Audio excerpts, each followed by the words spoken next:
या अल्लाह पाक जिसने खाना काबा को शेयर किया उसको इस घर की ज़ियारत नसीब हो, आमीन। इस वीडियो को ज़्यादा से ज़्यादा शेयर करें, किसी के भी आमीन लिखने से ये दुआ कबूल हो सकती है।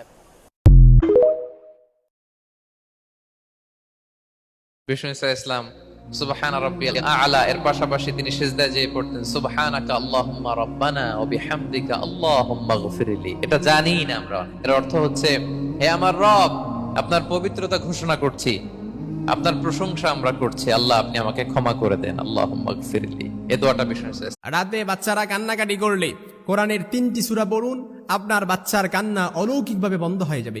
রাত্রে 2টা 3টা বাজে আপনাকে আর বিরক্ত হতে হবে না। বাচ্চারা অনেক কান্নাকাটি করে, অনেক মা বোঝে যে সন্তান লালন পালন করতে কত কষ্ট। এজন্য যখনই বাচ্চা কান্নাকাটি করবে এই 3টি সূরা আমরা সকলেই পারি, কোরআনের সর্বশেষ 3টি সূরা, এই 3টি সূরা আউযু বিল্লাহ এবং বিসমিল্লাহ সহ আপনি যদি যখনই আপনার বাচ্চা কান্নাকাটি